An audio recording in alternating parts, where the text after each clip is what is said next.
Hello and welcome to you, our guests. Thank you for joining us here today. Thank you also to our online guests joining us globally. A warm welcome to sustainable digital growth, net negative, net zero, or net positive. I'm Natalie Becker-Arkovic, and I'll be your moderator for this session. It's so lovely to have you here this morning. Well, this session will explore the concept of net digital sustainability. What is that? Well, that is the idea that digitalization should not only reduce harm, but actively deliver net positive environmental and societal outcomes, redefining how we measure and how we manage a truly sustainable digital transformation.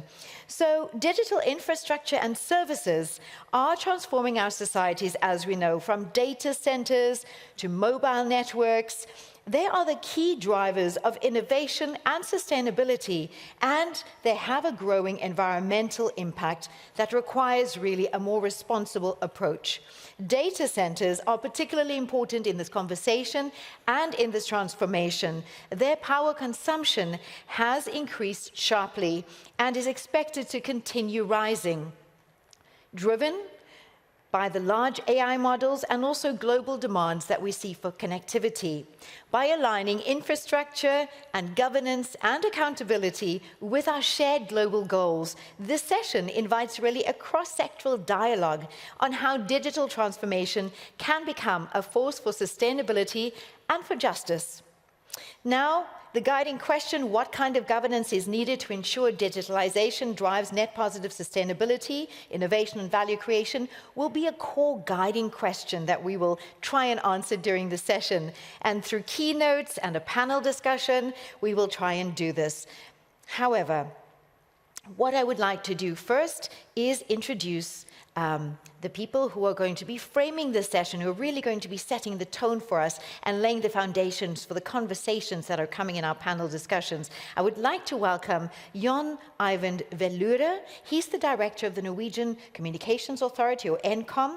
Two values they have: responsible and bold. And digital sustainability is one of its strategic focus areas. As a leader at NCOM, he's responsible for digital security, for artificial intelligence, and the regulation of electronic communication in Norway. He will share the stage with Nikolai Lovdal, who is the Assistant Director for Digital Sustainability at NCOM, and he will be introducing Nikolai, who has 20 years of experience as entrepreneur, researcher, strategy consultant at the intersection of technology and innovation and sustainability. And Jon Eivind and Nikolai will really, as I said, frame the concept of what net digital sustainability means. And they will present the case of Norway, highlighting Norway's journey towards developing a data-driven dashboard for sustainable digital governance. So please join me in welcoming Jon Eivind Velure to the stage. Jon Eivind, the floor is yours. Thank you, Natalie. Thank you.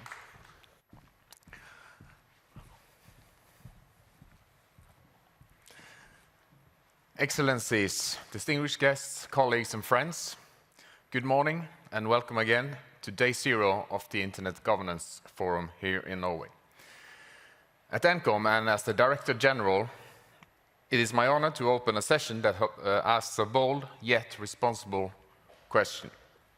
How can we make sure that the digital wave we are riding becomes a net positive force for people and the planet? First of all, let me try to frame it. So, where do we stand today? The ICT sector alone already accounts for about 2 to 4% of global greenhouse gas emissions, and that share is likely to grow. Science-based targets require us to cut absolute ICT emissions by 45% between 2020 and 2030. To stay at the 1.5 degree pathway.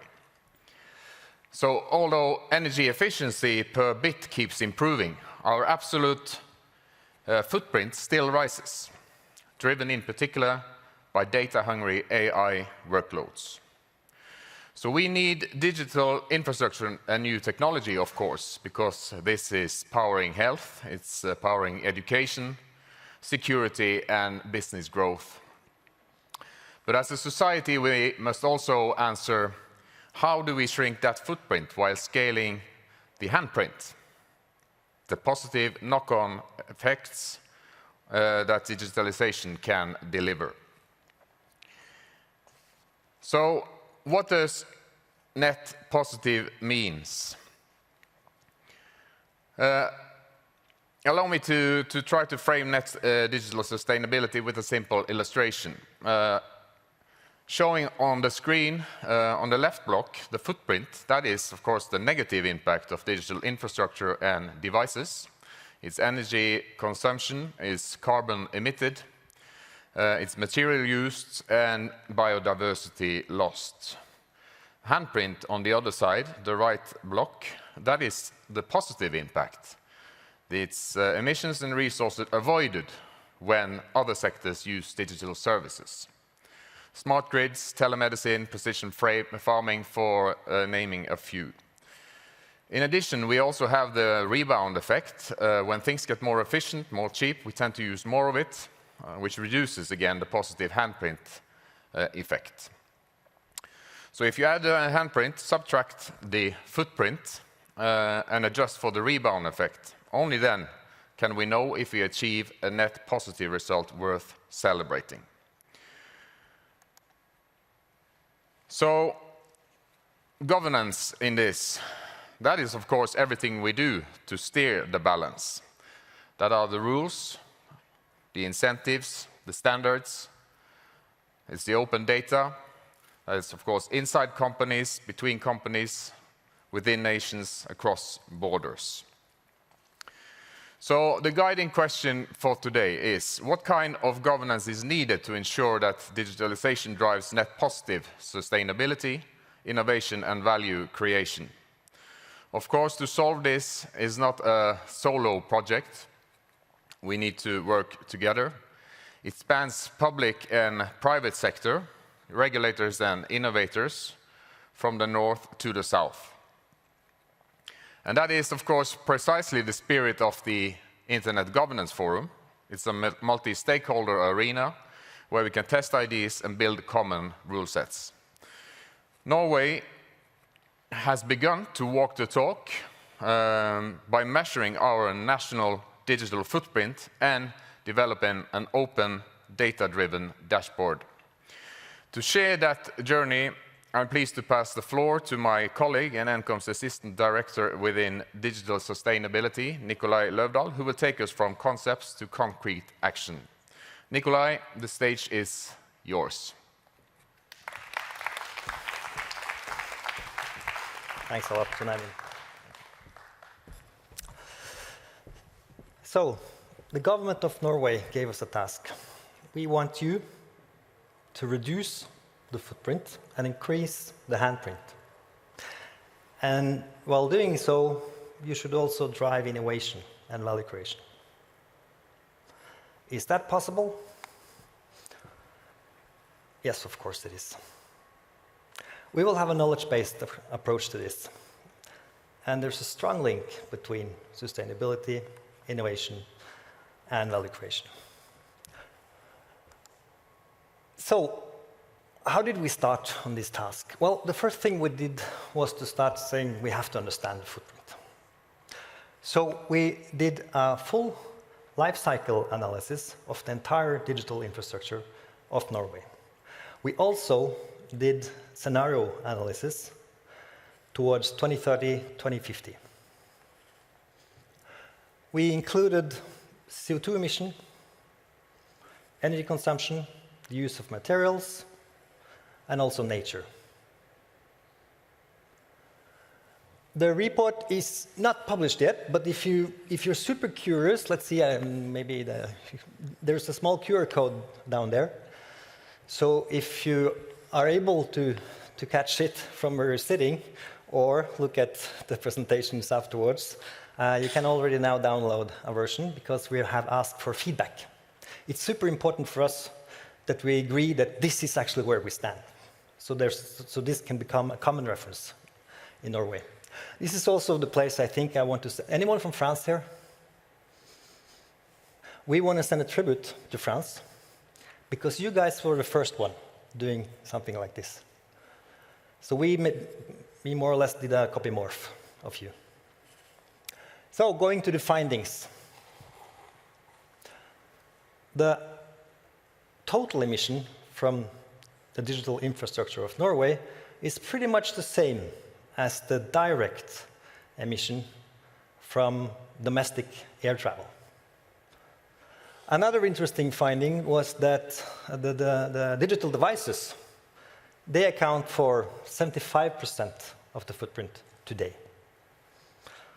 But moving forward, we expect the data center segment to grow fastest and have the highest growth on footprint. That's mainly caused by AI and energy. But I have to also add that in Norway, a bit special case maybe, it's also because we're an attractive country, because we have access to renewable energy in this country.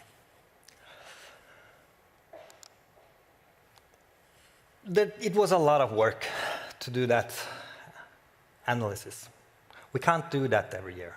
That will be too costly, both for us as a public institution, but also for the companies that were sharing the data. So we need to do this more efficiently. So moving forward, we will design, build, and test a data-driven, open-source dashboard, or index dashboard, maybe more correct. So we will basically move towards a framework for governing the net biosphere impact from digitalization. So allow me to mention or to briefly talk about the most important design principles of this. It should maybe have started with saying it has to add value for us and for all the stakeholders, so especially the companies. First of all, we will gather data as digital as possible. It will be science-based, transparent. It will be, of course, fully aligned with international metrics like EU and the standards of ITU and stuff that most of you use. It will be modular and open source. And we will consider to publish it as a digital public good. We will, as the next step, so what will we do as the next step? Well, on footprint, it's quite straightforward. In close collaboration with companies and industry associations, we will simply build this beta version. On the handprint, it's a bit more of a challenge, since the nature of how you measure it is quite different. That's where true uncertainty and stuff comes in. But we will do a stab and look at how can we actually measure it? How can we do and make sure that we can discuss this in a meaningful way? Because, of course, we can do that in a better way than we do it today. So I'm going to end by saying we will first build this for Norway, but it's designed to share. So even if we're a small team, we really would like to collaborate internationally, especially with the doers. Thank you.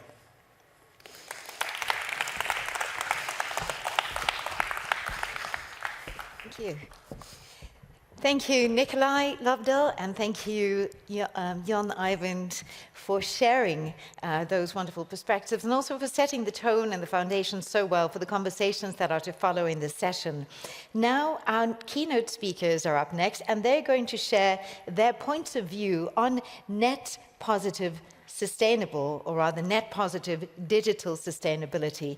They will share those with us in individual presentations, and then we're going to be moving into a panel discussion as well, ladies and gentlemen. So first up, I would like to introduce our first keynote speaker. Kenneth has spent all of his 25-long-year career in the ICT industry, having worked for both, or rather, European, American, and Chinese suppliers. The last 14 years he has spent at Huawei and Huawei Technologies in various leadership positions. He is currently the Senior Vice President of Huawei Europe region and a subsidiary board of director for the Nordic and the Baltic cluster as well. So he is going to share their point of view on net positive sustainability, and they have a special focus on the development of green indices for ICT as outlined in their Green Management White Paper. So without further ado, I'd like to give a warm round of applause to Kenneth Fredriksson, the Senior Vice President for Europe region for Huawei. Please join us on stage. The floor is yours. A warm round of applause. Thank you. Thank you, Natalie. And good morning, everyone, ladies and gentlemen, distinguished guests, both offline and online. As mentioned, I'm basically probably going to outline this topic more from a infrastructure perspective. Huawei is a relatively large infrastructure provider doing an end-to-end portfolio of all kinds of digital infrastructures. And as part of our work, we have done a green management white paper, which is basically addressing how to govern, execute, and plan ICT organizations' green targets and ambitions.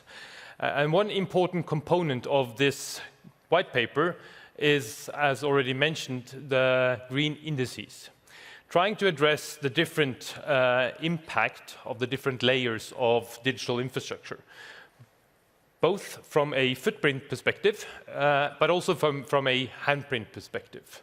And I'll briefly go through these different layers, which we basically have categorized into 5 layers of infrastructure, and also, the final and maybe most important one, which is related to the handprint of ICT infrastructure. So if we look at, basically you can also address this from a bottom-up approach, but also from a top-down approach. But if we start at the bottom, which is basically the basic equipment layer, here you have the impact of the different equipment product components individually. The facility layer is more than the combined site or data center layer of all these different technologies being at a site level, where you also measure the overall site energy efficient level. Then you go one step further, which is the network layer, which is basically then measuring the overall energy efficiency of the whole network. And then you measure the output of the network in terms of performance and quality. At the operational level, you look at the cross-network impact, where basically you measure the impact of data across networks from A to B. And then at the enablement layer, the 5th layer, you look at the impact of introducing ICT technologies into other verticals. So going into a bit more detail, I mean, at the site level, a typical site or a data center can look very different, or basically it looks unique for every setup. So in order to address the impact of a site or a data center facility, you need to go into the details of the equipment in the site.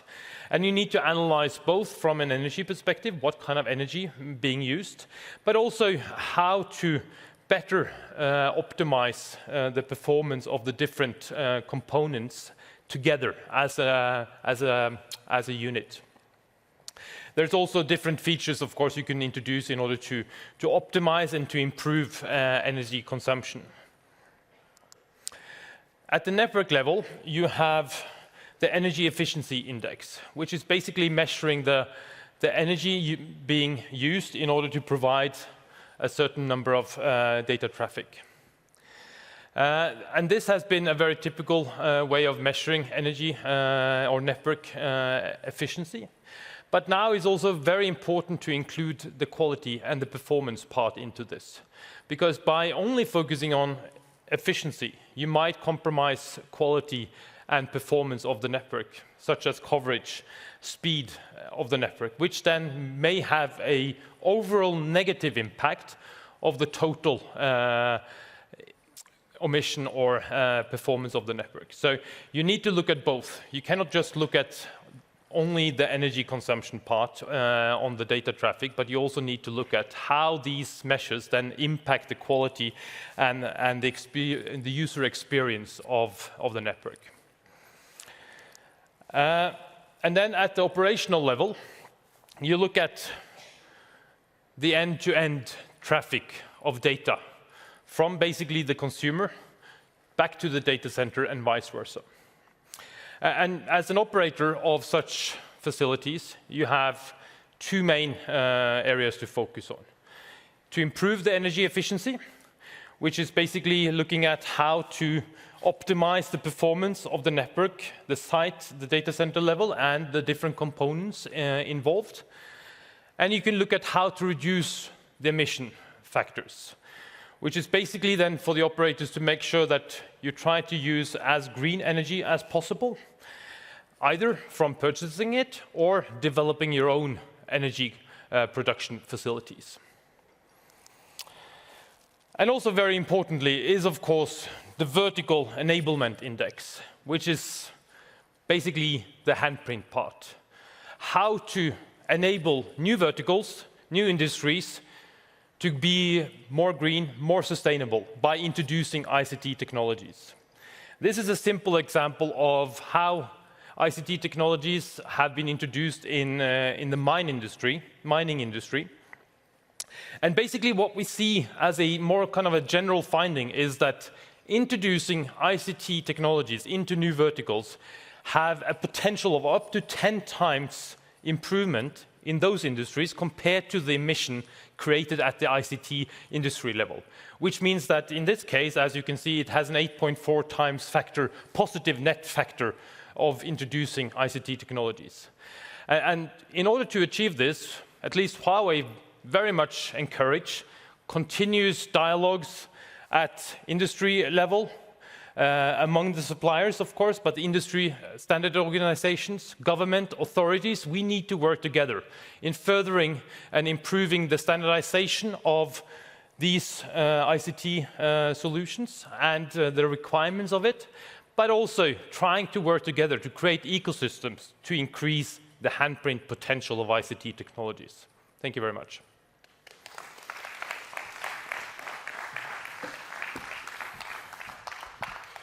Thank you so much, Kenneth, for your presentation there. Introducing our next keynote speaker. Anton heads Google's Government Affairs and Public Policy for Switzerland, Austria, and international organizations in Europe.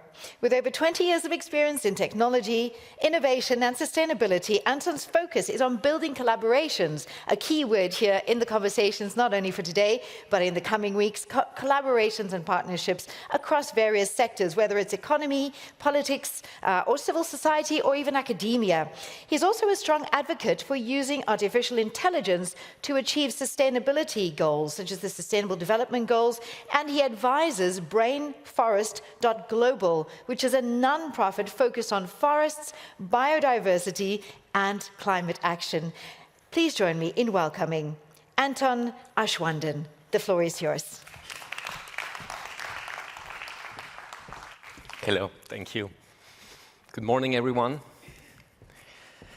So technology and AI are probably among the most powerful tools we have to tackle climate change and building a sustainable future. And yet we know that the challenge is really big. We know that there's a big challenge on energy questions. And I think addressing this duality is a key task we're having together. No one can do it alone, not a single company, not a single sector, and that's why we're really glad to be here at IGF. We're a strong supporter of the IGF for years, and we're looking forward for the debates this week. Thanks to the Norwegians as well to bringing us together. And this commitment to sustainability begins at our own operations. We're doing that globally, but also locally, to manage our operations really in a sustainable way. Some of you, I don't know if there are Norwegians in the crowd, we're about to deepen our roots here in Norway by building a data center in Skien, which is the capital of the Telemark County. So it's roughly 100 kilometers from here. So this is a key priority for us to really be sustainable across the globe, but also locally. To reduce emissions, and this is really a key work we're working on, is like we matched 100% of our global and annual electricity with renewable energy every year since 2017. And our ambition is still as big and even bigger because we're aiming to operate 24/7 carbon-free energy and achieve net zero across our entire value chain by 2030. So what does that mean? That means that like every Google search, every YouTube video you're going to watch will be running by completely green energy. And we're making progress. You see it on the slides. 10 of our great regions already achieving 90% clean energy, carbon-free. But we have to admit as well, this is a challenging task. You see on the very map above me as well that some regions are still behind. So we need to deepen collaboration, work on technical progress, work together, collaborative spirit as we have here at IGF. So now let's address the kind of the elephant in the room, the energy footprint of AI.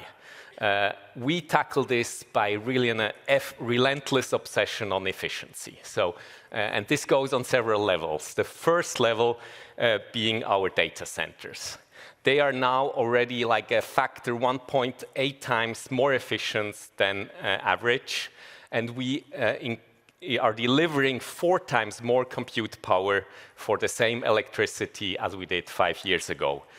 And then like the next layer is like the breakthroughs on the hardware. I don't know if you heard about the latest TPUs, the tensor processing units, the latest AI chips. And it's really incredible the progress that has been made over the last years. They're now like 30 times more efficient than the first generation. And then the next level are the AI models. There we see the same kind of increase of efficiency, now cutting the energy required to train an AI model by factor of 100. And I think this is really key. As the AI adoption grows, this really radical commitment to efficiency will be more important than ever. So let's come to the footprint of AI, to the handprint after the footprint, and we really see many tools where AI can play a key role. We've done a study with BCG that AI can help mitigate 5 to 10% of global greenhouse gas emissions, and we're doing that with tools that empower people. You see one illustration from the transport field, eco-routing in Google Maps. We saved 2.7 million metric tons of greenhouse gas emissions in 2024 alone, which is the equivalent of taking off the road roughly 630,000 cars per year. Another illustration from the transport field is our project Greenlight, where we can cut emissions together with cities at intersection by up to 10%. Or taking an illustration from the energy field, our solar API, which supports rooftop solar deployment, now available for 500 million buildings across 40 markets. Let me end with an illustration on climate adaptation. For years, predicting floods was almost impossible. You only had a warning phase of 1 or 2 days, and sometimes only a few hours. And now, with improved prediction models, we now manage to warn people up to 7 days in advance.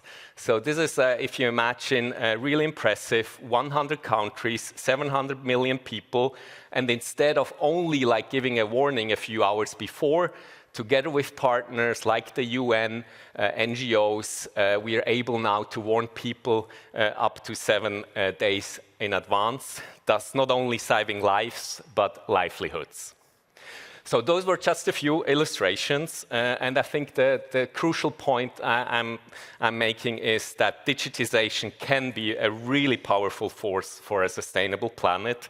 I invite you all to also pass at our booth. We're going to highlight some of the projects I just mentioned, and I'm looking forward to the discussion with my fellow co-panelists today and to your questions. Thank you so much.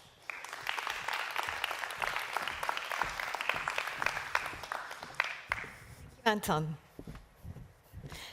Right, ladies and gentlemen, so I hope you enjoyed that presentation. Our next speaker is Jan Gravrok. He's the CEO of Bulk Infrastructure. Bulk Infrastructure is a leading provider of digital infrastructure right here in Norway.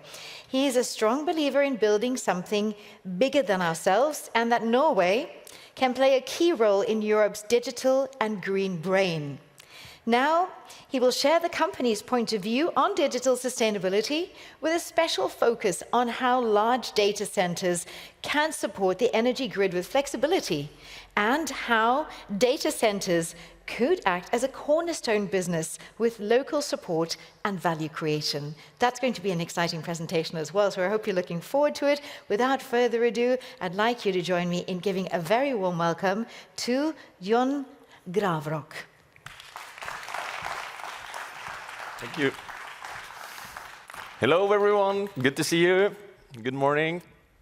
So I'm representing Bulk Infrastructure, and we are a Nordic-based data center operator and developer and operator, and we also build fiber networks. So I wanted to talk a bit about this today, our planet. And I think we're definitely going into the digital society, to the data age. But it's still the humble beginning, and we still have an opportunity to make our digital society a truly sustainable one. And I think that's all about our mission in Bulk. How can we make our digital society sustainable?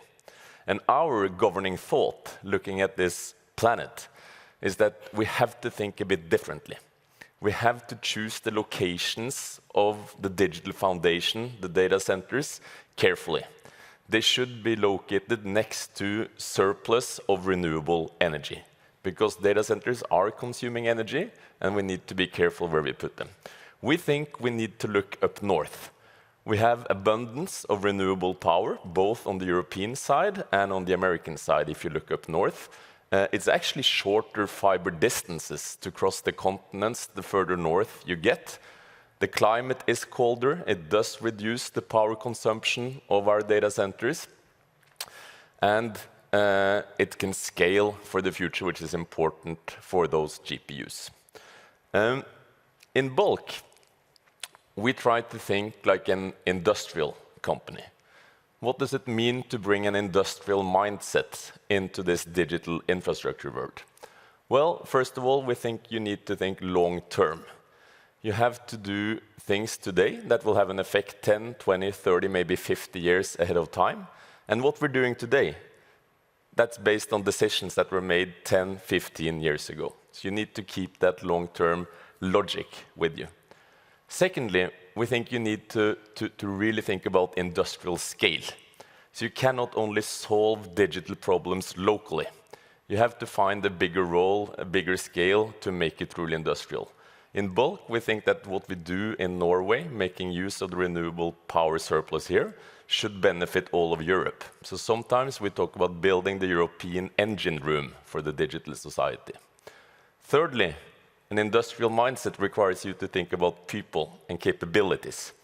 Yes, these are the machines that we're catering for, but it's still a people business. You need to bring in those young people, teach them capabilities of the future that can benefit all of us. And I wanted to touch upon two sustainability aspects of what we're doing. The first one, definitely linking to the electricity or energy system. So if you look at this picture, there's a data center in the foreground. That's not only any data center, it's our latest one, and it's tailored to fit with generative AI, and it's already housing the GB200s for the ones interested, which is the latest and greatest of NVIDIA GPU technology. And in the background of this picture, you see another interesting thing, which is Kristiansand Transformer Station. So this is Norway's biggest transformer station. It handles a lot of the surplus of power production in our part of the world. And I think sustainability is about seeing this energy system in the background together with the digital system in the foreground. We actually talk about digital energy. And there's so many synergies to explore here. I already touched upon the first one, which is that location of the data centers matters a lot. It's easier to transport data through fiber networks than it is to transport power through electric grids. And it's much more efficient. So you have to think carefully about where you put these large data centers of the future. Secondly, there's simple things which you'll have to understand on a local level. How can the data centers, play in sync with the grid? And in Norway, it's so that it is really cold, and especially in the winter time. So we spend by far the most energy in the winter as a society. But the data centers, they actually consume most power in the summer, because that's when we need to cool down those servers. So seeing those seasonal synergies and using them to optimize the grid, that's one example of a synergy. Another one is, as we unfortunately saw in Spain and Portugal this summer, or this spring, I should say, as we bring more and more distributed power generation, solar, wind, etc., into the grid system, we create new problems for ourselves. And those problems relate to the frequencies of how the power is distributed. And you need to constantly rebalance those frequencies in the grid. And again, data centers with our backup batteries can contribute to that frequency balancing. It's another synergy. But I don't think it's all about electricity. I also think we need to talk about, too many slides. We need to talk about building cornerstone businesses. So as data centers, we're often just flying in, consuming the power, and never meeting anyone locally. We think you have to build these data centers together with the local communities. You have to build the future cornerstone businesses, like the old industries did before.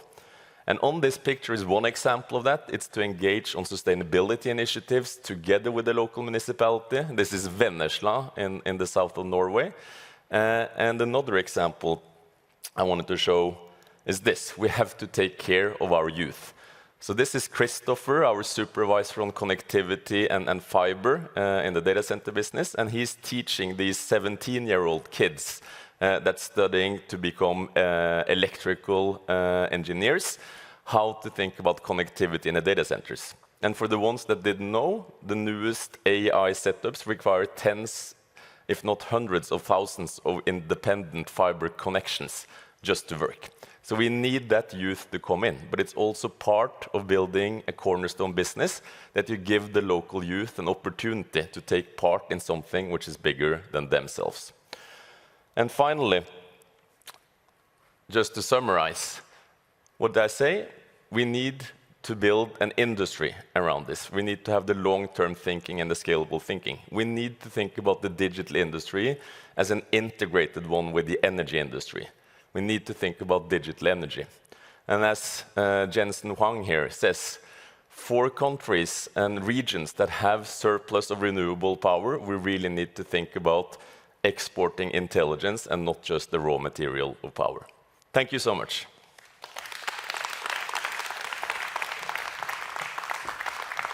Jan, thank you. We're really looking forward to having all of our keynote speakers in the panel discussion so we can engage and take a deeper dive into this very important conversation. And great to see you, our audience, and again, acknowledging our global audience who's watching from online. So nice to have you here at this presentation. So up next, Our next speaker leads the World Economic Forum's work on trustworthy technology, and trust is a word that's coming up a lot in this forum, so important in our day and age that we are in, including the Digital Trust Initiative, the Global Coalition for Digital Safety and Connected Future initiative. He's also an attorney and educator.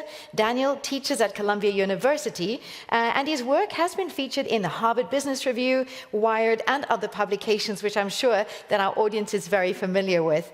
So Daniel will present the World Economic Forum's point of view on net positive sustainability, as we've mentioned, a core concept and the core of this conversation, with a special request to explore the role of digital trust and a handprint potential of emerging technologies, really. He's going to be focusing on that, and the handprint of emerging technologies, or the positive impact in shaping a more sustainable digital future. So we're going to hear from Daniel now, and I'm going to ask you to give another warm round of applause, our audience, to Daniel Dobrygovsky, Head of Governance and Trust at the World Economic Forum. Let's hear it. Daniel.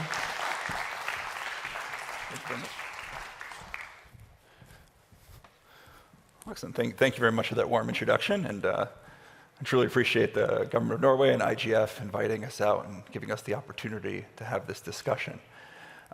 This is an excellent way, obviously, to start the IGF.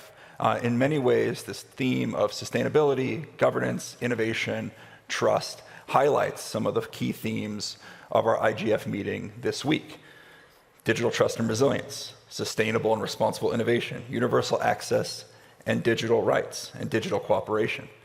Today, I want to talk a little bit about the intersection between those different themes and how innovation, sustainability, governance, and trust are absolutely vital when we're thinking about new and emerging technologies. So first, let's talk a little bit about innovation. One of the key innovations we think about, AI, is likely to introduce enormous benefits to individuals and to society as a whole. We stand to become more effective and more efficient in almost every human endeavor, from medicine to communications to the provision of government services. But without clear and effective guardrails for that innovation, there's a chance that all of this will come at tremendous cost to individuals, to society, and to the planet. Those guardrails and the choices that we make in setting them are what we mean when we talk about good governance. And this is where the forum's work on digital trust comes in. In order to be trustworthy in the development and deployment of new and emerging technologies, we need to decide collectively about what those guardrails guiding our decisions around technology should look like.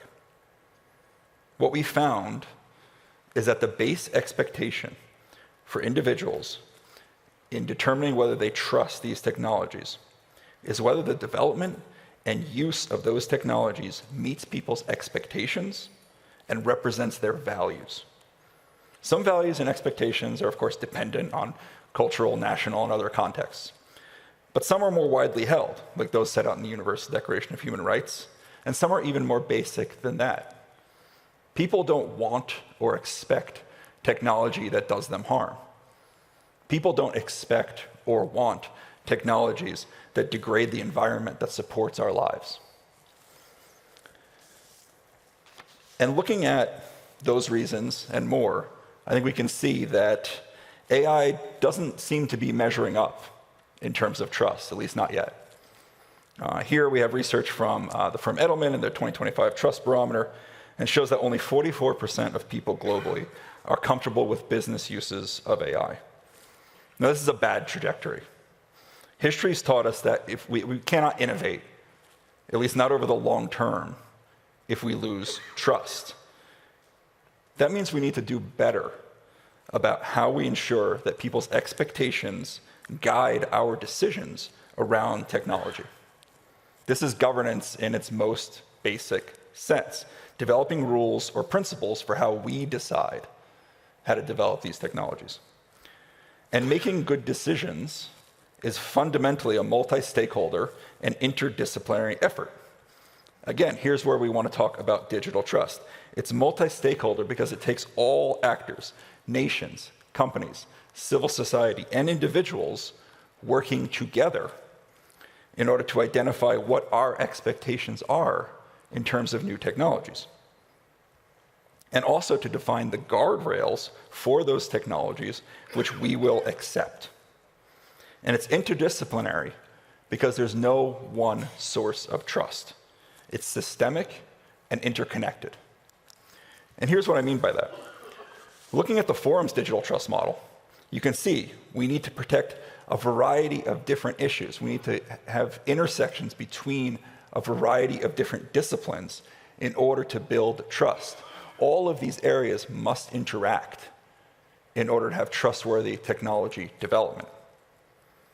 And here I'll highlight one of the areas that we talk about, sustainability.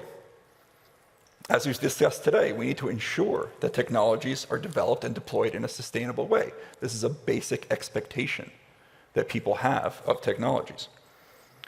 And as digital technologies increasingly consume resources such as energy, water, a trustworthy technology company or a government that wants to incentivize trustworthy technology must consider sustainability as part of its obligations.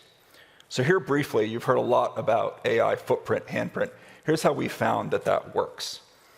Let's consider one aspect, as Kenneth brought up, of AI development, data centers.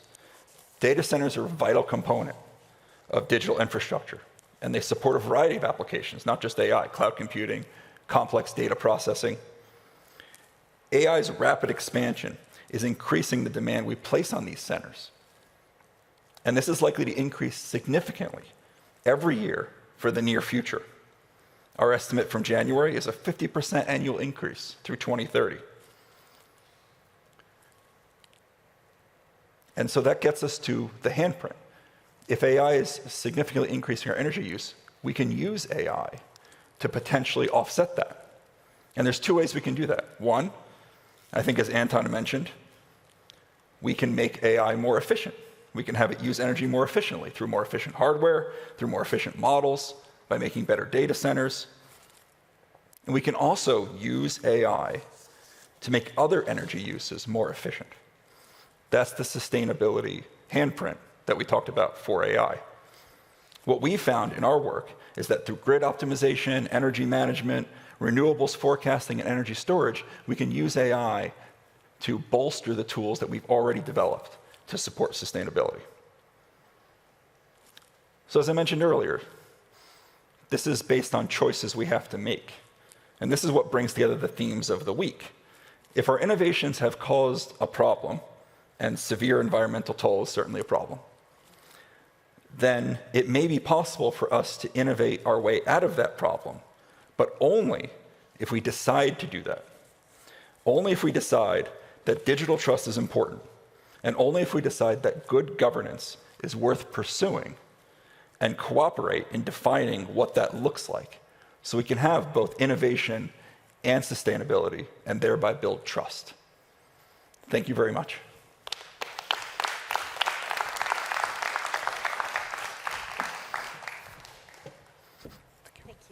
Thank you so much, Daniel, for that very interesting and in-depth presentation on trust, and such an important part of this conversation as well. Now, I'm going to introduce our next speaker before we engage in a panel discussion with the great speakers and diving deeper, as I said, into the topics that they've touched upon in their presentations. So, while focusing now on the financial sector sustainability impact as a research lead in the World Benchmarking Alliance, Pernille Bergmark was earlier the principal researcher on ICT sustainability, and that is sustainability impacts at Ericsson, where she conducted peer-reviewed research and led standardization on topics connected to assessment of sustainability of digital, in particular focusing on climate and other environmental topics. And as a standardizer, Pernille has been very active, really, in bodies such as ITU, ISO, ETSI, and other co-led methodologies in development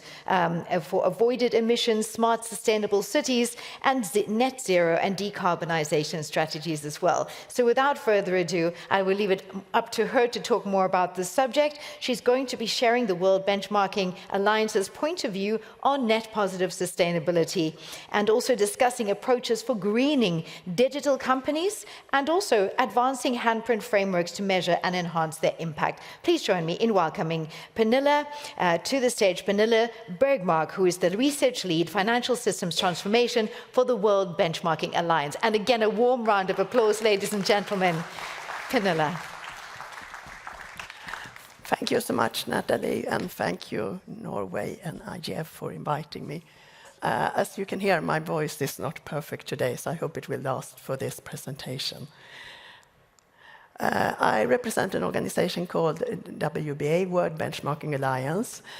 We provide benchmarks and data and insights to policymakers, civil society, and to the industries to help understand how they are delivering on social and environmental impacts. We do that across 2,000 companies, across industries, and 200 of them are from the tech sector, and that I will refer to today. As we have heard today already, we can divide impacts from digital into three categories. We have the first order impacts, which is also the footprint, which has been referred to earlier. We have the second order impacts, which is the avoided, but also added emissions when ICT is used or digital solutions are used in different sectors. And we have the higher order effects called rebound. I, by that, challenge a bit the previous speakers by saying that the handprint is not only about avoiding emissions in other sectors, but it can also be adding emissions in other sectors. So that's an important thing to remember. As you heard also from the first speaker, there is a trajectory which tells us how much the ICT sector should reduce its emissions between 2020 and 2030 by 45%. That is based on a normative framework which was developed by ITU and SBTi and so forth, GSMA. This is not really what we are seeing happening yet.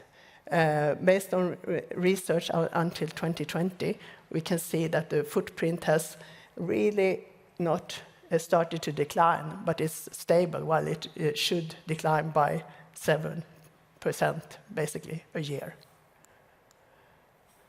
So as WBA, we are working with the ITU. We have a report that we publish on an annual basis called the Greening Digital Report.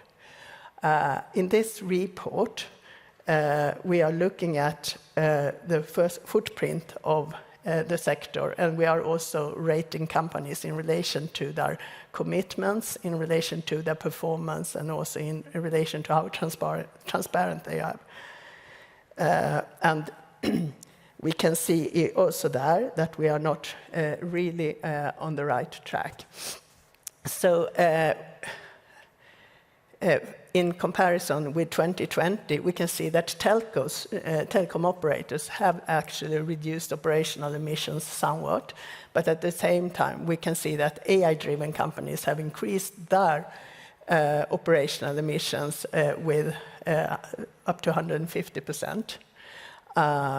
And also, we can see that while these companies are investing quite heavily in renewables, it's not always renewables which leads to additionality, but it's definitely something which is good. But we can also see that there is a concentration of emissions. So only 10 out of 164 companies that reported are actually providing half the emissions. We can also see when it comes to targets that it's below 20% of the assessed digital emissions which are in a target, which is where companies are on the track with meeting the target. And we can also see that while over half the companies have targets, we can see that only 33% of emissions are under a target. So that remains a lot to do, and especially when we come to what's called scope 3, the value chain emissions, there are just 58 companies. I should speed up a bit. Let's go to the second order effect, whether this is net positive, net negative, or net zero for the sector. This is not a new discussion. Already in 2008, there was a famous report called the Smart 2020 that looked into the handprint and proposed solutions that could help reduce emissions globally. It came out with the conclusion that 15% of overall global emission could be reduced by the ICT sector, by the digital sector. However, if we look at recent data from our Word in Data, we can see that if we look at all the sectors where ICT is supposed to reduce this handprint, we can see that they are not reducing by 15%. Then you can maybe say that the without the ICT sector, it would have been even worse. We cannot know that, but we are definitely not seeing this delivered as of yet. What can we say about more recent development? Of course, if you compare with 2008, we are a highly digital society, which we were not at that point. But we can also see that the claims that are made today are very similar to the claims made in 2008, but we are adding new buzzwords to describe them. We have the methodology development and standardization has developed a lot. Our understanding of this handprint is much deeper today, but many of the studies which are presented are quite limited in scope, or they are still quite crude. So it's very hard to know where the sector is as a whole. We see in those studies that there is often a cherry picking. That means that you have chosen solutions which are delivering the positive effects rather than looking at all solutions. There is also double counting and also over-generous extrapolation from small studies to a wider effect. So there is definitely a need for in-depth studies, wider studies. And also, these higher order effects rebound are often omitted while they have a substantial impact in reality. So there are a lot of key questions that remains to be answered. So I'm looking forward to discuss that with my fellow panelists, and thank you for listening.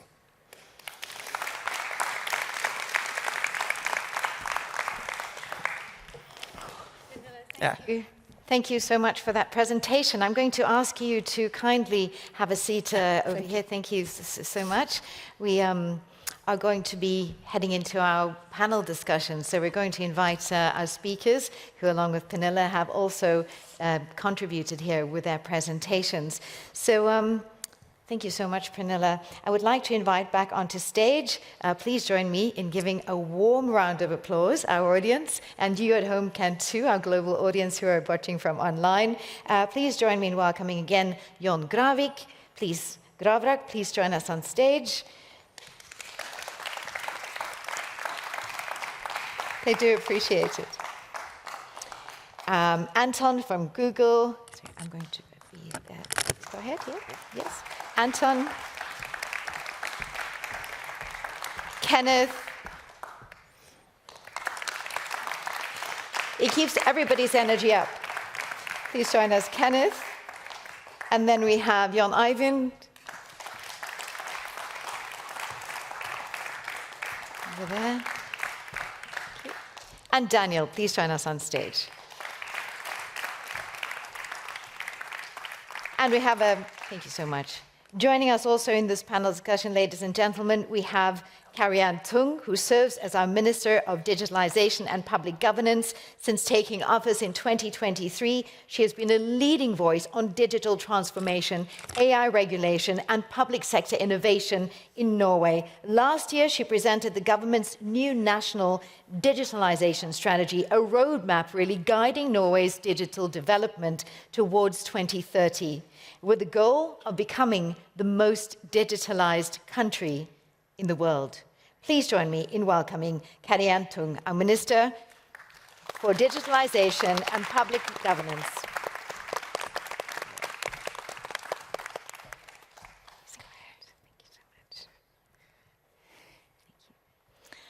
Right, let's get started. So you've all had a wonderful opportunity to hear from our various speakers, their take on the guiding question of how to obtain a net positive result, not just do no harm, but actually how do we positively turn this around? And that is what we're going to be diving into here. Without further ado, I want to just also say thank you to our panel for your wonderful contributions and looking now at how we together can move forward towards net positive. Right. Where do we start? There's so much to talk about and so many interesting points that you've all raised, but we have to start somewhere. So let's start here. Minister Tung, I'm going to direct the first question to you. What kind of governance do you believe is needed to ensure that digitalization really drives net positive sustainability, innovation, and value creation? Thank you, moderator, for the question. I believe that digitalization is the tool that we need to solve huge societal challenges, but also to chase down the possibilities that comes with the digitalization. That is also why I set the goal of being the most digitalized country in the world by 2030. Norway is already quite a digitalized society, but we still have a way to go and a continuous way to go. 1 year ago in Norway, we then established a new Ministry for Digitalization and Public Governance. We did that because we saw the need for better coordination and better steering of digitalization across sectors, but also working across borders internationally so that we could find the positive sides of digitalization. Because we really need to cooperate across borders to be able to find the pathway, both for public sector, but also the business sector, to work together to be able to do this in a sustainable way, in an energy efficient way as well, because we know we can use digitalization as a positive tool, but also with digitalization, we see emissions, we see challenges, and to be able to tackle these challenges, we have to work together as well. So cooperation, standardization, and clear goals is the way I'm working with digitalization. Thank you so much for answering that question, Minister. Jan Eivind, over to you. What is your take on that? Thank you, Natalie. Of course, I'd like to add to what Minister Tung said. And of course, we at the Norwegian regulator, Norwegian Communications Authority, are first known as a regulator, of course. But in our mandate, it's very clear that we have a mandate to drive sustainability, innovation, and value creation also across the sector. That is also related to equipment and services, and now also, of course, the data centers. So we find it helpful to view the green and digital transitions as one continuous innovation journey. So that is why also digital sustainability and innovation is one of our core strategic pillars at NCOM. So first of all, I think and it might be obvious, but the governance must be knowledge-based. That is core. So as also we have informed about today, we began by commissioning a full life cycle analysis of the footprint of the Norway networks, data centers and devices. So we have a shared reference point that we can start talking around. We have a common language. That is very important. Second, the governance must also stimulate innovation and business growth. So we see that, and research shows that sustainability drives competitive advantage. So regulators need to understand emerging technologies and even co-create solutions. And at NCOM, we try to cooperate also with the industry, with the telecom industry, and have one example of that we are also we have the tower companies where we learn how the tower site batteries may be used to stabilize the power grid. That is one example. And third, we also must strengthen partnership, as also Karianne Tung said, and international cooperation. So we have a strong tradition of working with industry and peer NRAs, but we also must use the multi-stakeholder model to increase this. So knowledge, innovation, and collaboration, I think that is 3 words. Great. 3 great keywords to take forward into this conversation. Kenneth, over to you. Yeah, well, I think from our perspective, obviously, it's not only about sustainability for the society, it's also about making sure that we can sustain a sustainable industry for ourselves. I mean, unless we are able to continue to innovate and drive down the energy efficiency of our equipment, our industry itself is not going to be sustainable. But as I also said in my presentation, it's extremely important to create ecosystems to maximize the potential of the handprint of ICT technology. I mean, and I think also awareness of the energy used of such technology is extremely important among a broader audience. I always use a very, it's starting to become an old fun fact, but back in 2017, we did an assessment on trying to find examples to understand better how much energy is actually used. And for those who remember the Gangnam Style video on YouTube, that video by 2017 had consumed equal CO2 emission to the taxi industry in Germany in 1 year. And that puts things into perspective and was kind of a wake-up call, I think, also for the industry to understand that we have to continue to innovate if we are going to be able to meet the data explosion. Thank you so much. And that really does paint a picture very clearly for us of the challenge and the task ahead and why these conversations are so important. Coming over to you, Anton. Yeah, I would love to bring in another thought when talking about sustainable digital development. I think obviously it's the ecological aspect, but it's also a social aspect. And we're today super privileged to be here in Norway, where you're one of the leading digital nations.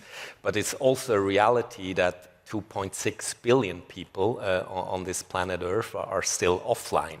So I think this is, when talking about like sustainable digital development, we also need to think on how we can assure that this current digital divide is filled with sustainable infrastructure, obviously, but that we also like make sure that this digital divide doesn't suddenly become an AI divide.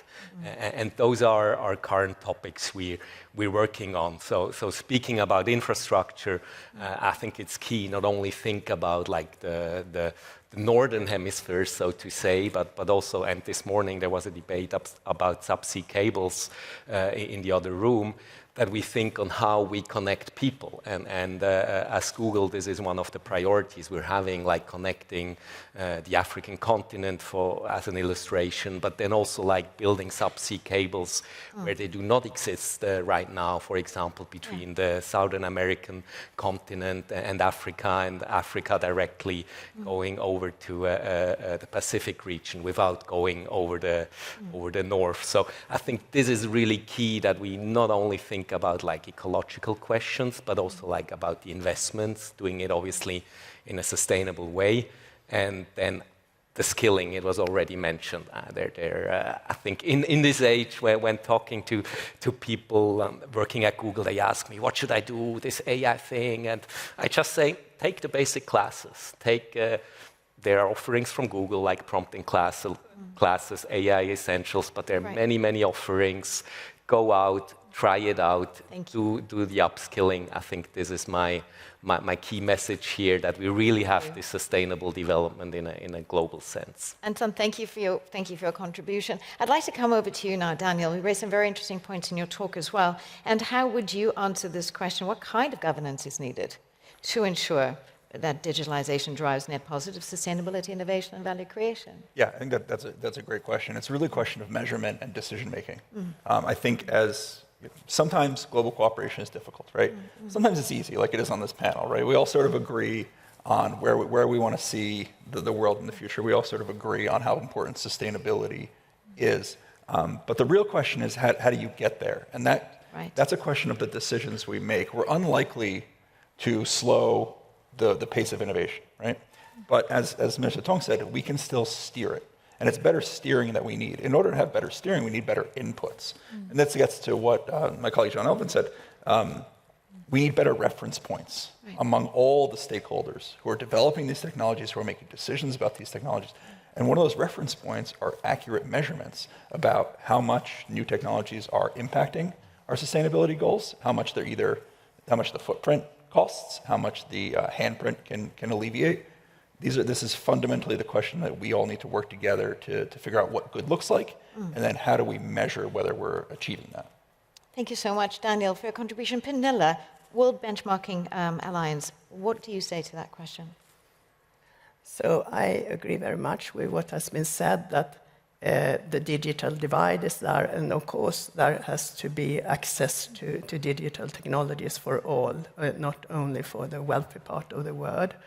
But at the same time, I think companies need to come to, especially the handprint side, not so much from a marketing perspective, but rather to look into what are the opportunities, but what are also the risks, which are the solutions we should use, and how can we make sure to maximize those, and also which are the solutions, or not solutions, maybe the wrong word, but what are the services that we should avoid. So there is one infrastructure layer, but there is also the service layer on top that we need to be careful about. Thank you so much, Pernilla, from the World Benchmarking Alliance, for that response. And then I'd like to go over to Jan, bulk infrastructure. How would you answer that question? Well, I think there's many questions being addressed here, but I think I'm coming back to, our digital society having to be linked with the energy system. I think they're so closely interlinked to begin with that we have to see them almost as one. And I think as we've learned through, generations, the energy system is not a local one. It works best when you can think about it at least in continental terms, or at least maybe even global terms. And I think that's some of the thinking we need to apply now that we integrate the digital system into that as well. And for sitting here in Norway, I think our role in Europe is very important. And I think we are fortunate enough to have surplus of renewable energy in this part of the world, and we're fortunate enough to be quite close to continental Europe, but also with a coastline where our next neighbor is actually North America if you cross the Atlantic, and if you even go, let's say, across the Arctic, then you actually hit Asia. So I think there's something here that I think there's a need for bold leadership to see how this digital system could evolve, not tomorrow, but actually to serve, our planet for generations ahead. Right. And then I think we need to think about how to build those power-consuming data centers in places where they can piggyback on what nature's already offered us, and where we can maybe build new renewable energy and so on, and fuel, let's say, the digital needs via fiber networks in a slightly different way. And I think that has to be seen in side by sovereignty issues, which is another part of this. But I think we need to overcome both, right? We need to build local solutions with the right robustness for our local societies, but we also need to work together to find the truly sustainable solutions in between countries and even in between continents. Thank you so much for that answer, Jan. Now, our next question is diving a little bit deeper into this. I'm going to give the word again to our Minister Tung to answer the question, and then I'm going to ask our panelists if they would like to answer to that question, but we have a number of other deeper questions that are potentially more specific to your industries that I'm also going to pose, so you'll have an option. But Minister Tung, also, the next question I'd like to ask you is how can we reduce the environmental footprint of digital infrastructure while maximizing the handprint and its positive contributions to society and sustainability? Thank you. Well, it's easy and it's hard. Because as a minister or as a politician, you then have to be able to have two thoughts in your head at the same time. And that can be hard enough sometimes. You have to have the thought that you are going to reduce emissions directly from the digital infrastructure and from digitalization. And then you have the thought that you have to use digitalization as a tool for making the green and digital transformation possible.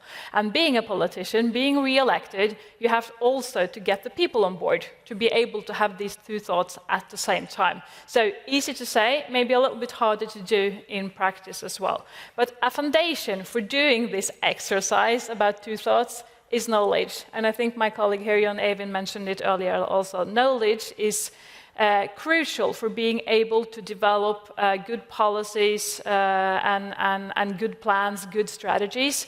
And NCOM have now made the life cycle analysis of emissions from digitalization in Norway. We are the second country in the world. So using that knowledge, the benchmark and the measurements that NCOM has mentioned, I think it's crucial for being able to do both at the same time. Because we need to have success with digitalization. We need to use AI and other technologies for our healthcare services. We need to use it for make our businesses excel. We need to use it to keep secure and safe and to collaborate across borders internationally as well. So based on the knowledge which the report and life cycle analysis from NCOM, I will use that here in Norway to make good policies. We are now a couple of weeks away from launching our new data center strategy. We know data centers uses a lot of energy today, but will use more in the years to come. So make data centers efficient, energy efficient, sustainable is important, but also data centers important for keeping security, digital sovereignty, and so forth. And I think there are some research shown here in Norway that if you are able to reuse the excess heat from data centers, you will reduce the use of 10% from power, from energy in Norway as well. So making the data center efficient is important for us, but also making the data centers good so that we can have safe digital infrastructures in the years to come. Thank you so much for answering that question, Minister, and some very salient points there. So I would like to pose that question to the panel, but keeping in mind that this is not an easy challenge.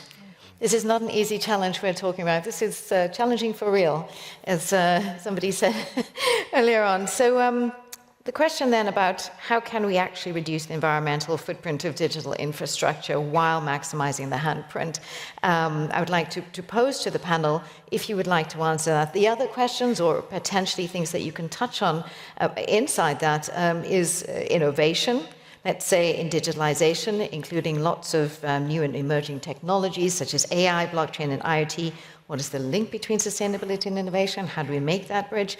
Also, value creation, keeping the idea of net positive in mind. How can we make sure that data centers contribute to societies where they operate and create lasting value? And then the question on data, what gets measured gets done. That we know. So then how do we have the right frameworks in place to measure the footprint and handprint? And then awareness. Mindset, what kind of mindset is needed, and values for sustainability leaders to shape digital infrastructure for the next generation, and what roles do the variety of stakeholders play in ensuring trustworthy, just and sustainable digital innovation? I'm going to go over to you again, Jon, because I know that mindset and stakeholders were potentially things that you wanted to touch upon in answering your question. Please go ahead. Thank you so much. I think these are big questions, and we need to think big thoughts. So, I mean, our sustainability framework is about location, which I spent a lot of time on. Then it's obviously to build, let's say, data centers which consume as limited energy as possible with the support of the suppliers here. And then we also think around the ecosystem. How can data centers be a good citizen, you know, in a very local ecosystem? And I think the third one is interesting here because that the minister talked about excess heat, right? And our ability to make reuse of that heat. And I think it's not a new problem because all power-consuming industries have for 120 years had the same problem, that heat is a byproduct of the core process and it's released to the atmosphere. But I think our kids, they will not accept that we now build a new industry without making sure we use the energy twice. I think that's the difference. So we are the ones that have to resolve it, or at least we're looked upon by our kids that the ones that should resolve it and not leave it to them. And I think it's a big problem. So yeah, the easy part is maybe reuse some of that heat in the big cities to heat up apartments and so on, but it's not really a great solution because there's not enough need for heat in the cities. And by the way, the data centers shouldn't reside next to the big cities. They should reside close to the power in rural areas. So in my opinion, the solution here is to build industrial use of heat. You need to find and stimulate opportunities where other industries that actually need heat. It could be breweries, it could be food production, it could be protein production, where they co-locate with the big data centers. Then we can solve many problems in one go. Thank you so much for that. Thank you for that. Daniel, what would you like to touch on in answering that question? And I can repeat the question. It's how do we reduce the environmental footprint of digital infrastructure while maximizing the handprint? But is there anything in particular that you want to touch on? Do we have the right frameworks, data, value creation, innovation, awareness? Are we aware enough? Are we accepting the challenge? How difficult is this really? Yeah, I think this gets back to like what Jan was pointing out. For a long time, industries that use a lot of energy also generate a lot of waste heat. Why hasn't that been collected? Right? I think the issue is that the incentives haven't aligned. In a lot of countries, especially ones that are heavily invested in developing AI and other innovations, electricity is fairly cheap, and waste heat is essentially free.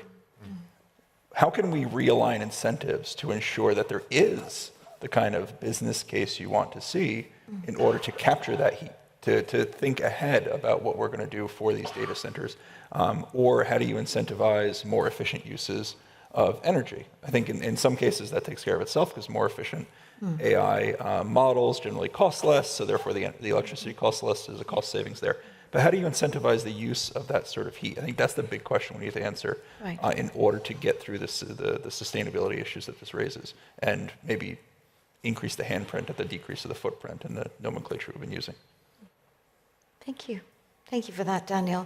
Then also, I'd like to come back to you, Kenneth. How would you like to answer the question? And how do you want to dive more deeply into this so that we get to the nitty-gritty and have some actionable takeaways? I think it's important to keep in mind that this is both a global challenge and also a local challenge, both in negative and positive terms. I think it's extremely important that Europe, for example, doesn't end up over-regulating itself like we perhaps have done in the past to kind of handicap ourselves in terms of realizing the handprint potential, because these are two very interconnected things.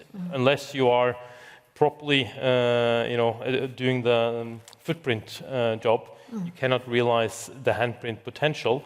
But if you're too restrictive on the footprint part, you're going to limit your handprint opportunities as well. And in order to finance the innovation and continuous development of the handprint, you need to have value creation, and that is on the handprint part. So it's very connected, and I think we as Karianne said, we need to be able to have several thoughts in our head at the same time to understand the overall picture and the total picture of this, because if we only focus on reducing the footprint part, we're going to limit ourselves a lot on the handprint, especially in the short term, because I think a lot of the potential will be realized longer down the road, and you need some investments, both in terms of the transition period and of course also in terms of money and resources. Absolutely. Minister Chung, I'd like you to keep that in mind, that question, as you talk about keeping two thoughts in mind. Pernilla, if I may come over to you, answering that question, how do we minimize the footprint, maximize the handprint, but looking specifically then at frameworks as well, data, for example, what gets measured gets done. Do we have the right frameworks to measure the footprint and the handprint and to really understand and steer towards this net positive effect that we're talking about? I think basically we have been working on the methodologies and the standards for a long time.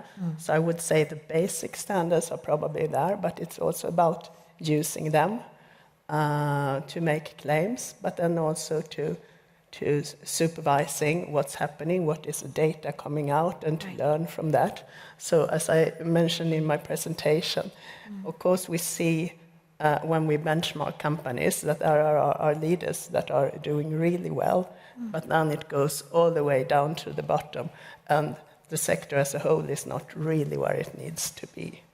And I think those initiatives, like in Norway and also previously ASEP, which I know quite well from before, I think that those are good, but there are also methodological challenges and learnings to get from those. Thank you. Thank you so much for that. I wanted to hop over to Anton from Google, and just also to ask about that question: how do we do this for real? It's a challenge, obviously, and do you want to bring in a strand around innovation as well into your answer with that? Yeah, I think it's really about collaboration. We have now a significant presence with infrastructure here in Europe too, and not a single company or a single actor or sector can do that alone. So I think it's about sharing best practices as well. I was mentioning that we're about to deepen our roots here in Norway with an upcoming data center in Skien in the Telemark country, but we already have other data centers in the region, Hamina in Finland, and thinking about how can you better cool the infrastructure to, in this case with water cooling, and then also share those best practices. I think this is one element in this really pursuit of increase the efficiency of those infrastructures, and we're doing our part there. And then it's also collaboration in the sense of having access to better data. I was mentioning some cases with the eco-routing previously in my speech, but there are also platforms like Environment Insight Explorer, where local communities, cities can get more data on where they can improve their own system, for example, heating or transport. So I think this is really, and that's why we're so happy that the Norwegians are taking the lead here, that in the true multi-stakeholder spirit to exchange solutions and best practices. And again, I can only invite you to come to our booth afterwards, where we have some of the tools I mentioned before. Thank you, Daniel. And we do invite you to visit all of the booths outside. We had a fantastic exhibition outside, and it's going to be there all week, so I hope you have time. The word data keeps popping up. So what gets measured gets done. Do we have the right frameworks? Do we really understand and steer towards what it takes? I'm going to pose that question to you, Jan Eyvind. What do you have to say on that?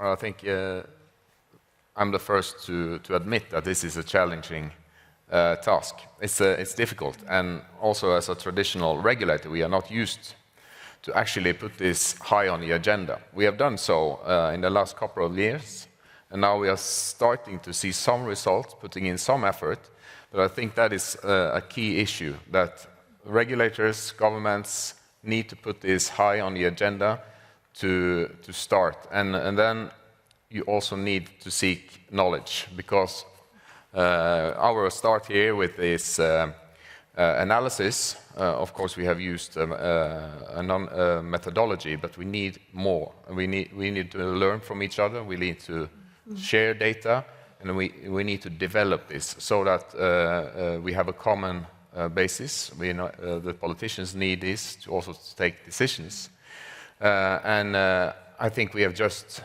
started here, and this needs to be developed further, and we are too small to do this by ourselves. So by meeting here, I think that is also spreading the word.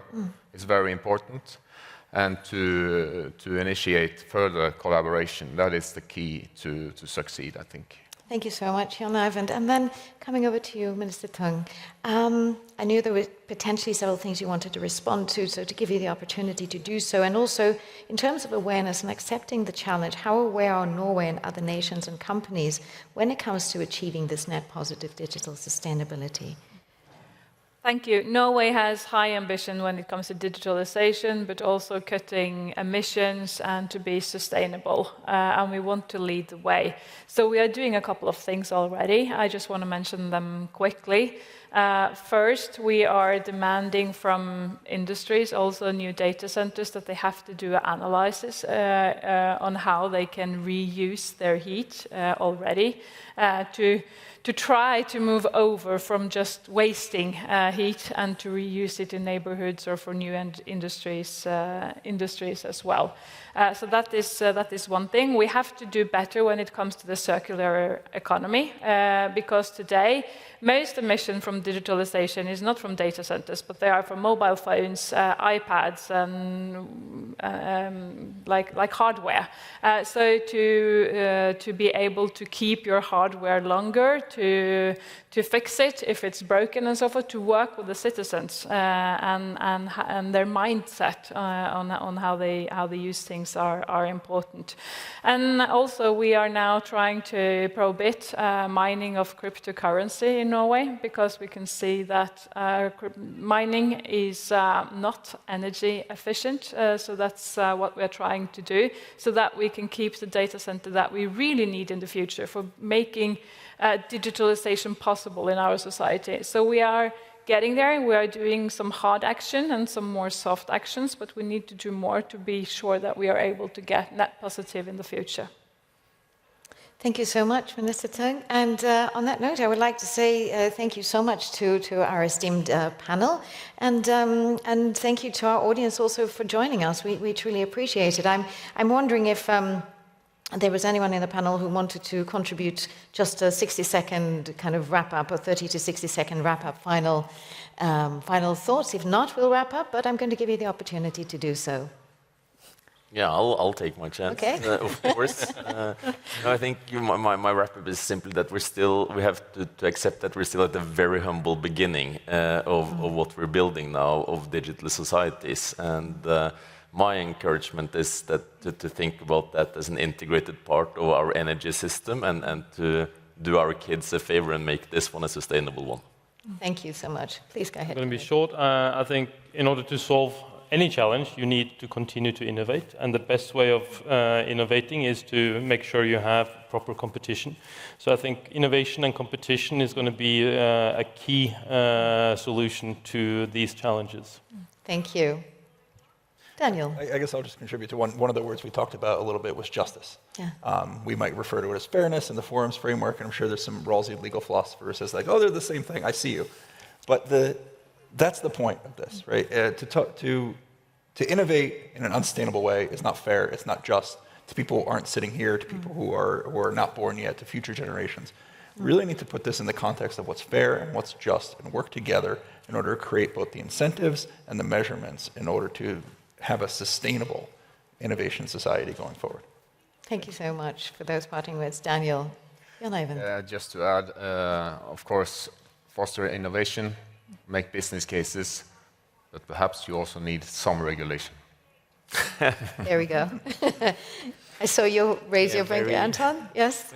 Very grateful for this discussion. I think it's crucial to look at the footprint, but let's also put things into perspective. Like right now, the data center consumption worldwide, according to the International Energy Agency, is 1.5% of global electricity. So I'm talking of everything, not our operations. Obviously, it's a challenge. It's increasing. We need to work on it. But let's not forget about like this is the foundation of like all economy, society, and all the potential solutions solution. So my request would really be to see the opportunities of AI for good also within the UN system. Now we have IGF this week, and in 2 weeks AI for Good in Geneva. Really see what's happening and what potential solutions are out there. Thank you so much, Anton. Minister Tung. Yeah, and to follow up on Anton as well, I often say, and people remember, I think, that 1 + 1 is more than 2, because it's about cooperation. The government can do it alone, parliaments can do it alone, business sector can do it alone, citizens can't do it alone. We all have to do it together within the framework of cooperation, but I also believe in the framework of regulation. Regulation which is not tight or too tight, but regulation that can define and make innovation possible. Thank you so much, Minister Tung, and thank you so much to our esteemed panelists, our great speakers from all around the world who have made time to be here and have these very important conversations that affect all of us. So thank you so much. Our audience here, our audience globally, let's give our panelists a warm round of applause. Thank you so much for joining us. Thank you very much. Thank you. Thank you. Okay, then you might have to come to.